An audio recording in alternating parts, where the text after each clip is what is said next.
Yo mga idol, kamusta? Sports Talk PH nga pala. Ang opinyon kay Inoue, pag-usapan natin yan mga idol.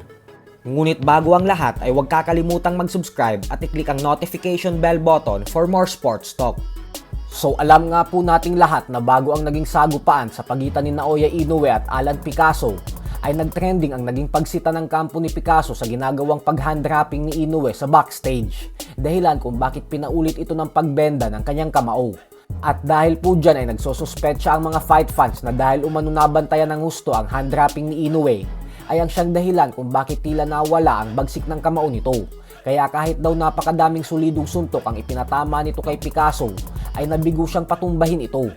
Birada pa ng mga fans na yan daw ang mangyayari kung palaging sa labas ng bansang Japan lalaban si Inoue, kasi hindi daw nito kontrolado ang mga bagay-bagay kagaya ng nangyari kahapon sa paglaban niya sa Saudi Arabia. Sa madaling salita po ay gustong palabasin ng mga bashers ni Inoue na dinadaya nito ang kanyang lakas sa tuwing lumalaban siya sa Japan, dahilan kung bakit sa Japan lang ito lagi lumalaban. Pero base po sa ating mga kaibigan na eksperto sa boxing, ay hindi naman daw yun ang punto.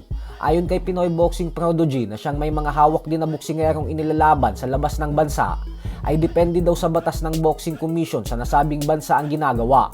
Nagkataon lang umano na yung ginagawa ni Inoue na pagbabalot ng kanyang kamao ay hindi tugma sa batas ng Saudi Arabia, pero tugma umano ito sa Japan at maging sa Pilipinas. Ganun pa man ay sumunod naman daw si Inoue sa utos ng kampo ni Picasso at ng mga Riyadh organizers, kaya inulit na lang nito ang pagbebenda niya ng kamao. Sa kabilang banda naman mga idol ay nagsalita na nga po ang Japanese fighter na si Tomi Sukochi matapos ng masaklap na pagkatalong nalasap niya via 5th round knockout sa kamay ng ating pambato na si former 3 Division Champion angas ng Pinas, General Casimero. Ayon kay Sukochi ay sumampa daw siya sa ibabaw ng lona kahapon ng may buong paniniwala at mataas na kumpiyansa sa sarili na magtatagumpay siya. Pero iba daw pala talaga yung lakas ni Casimero at pinatunayan daw nito sa kanya kung bakit isa talaga siyang world-class level fighter. Madami man daw bumabatiko sa kanya ngayon pero wala umano siyang ikinahihiya. Gawa ng nakita naman daw ng lahat ng buong tapang siyang lumaban sa angas ng Pinas. Kaya nagpapasalamat daw siya sa lahat ng tunay na sumuporta sa kanya.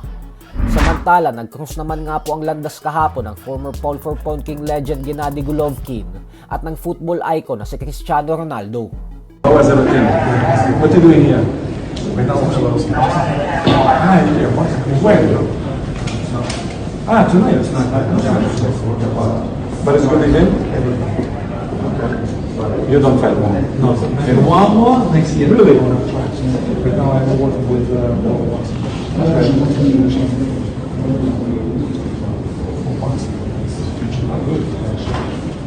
Good. Nice to see you, brother.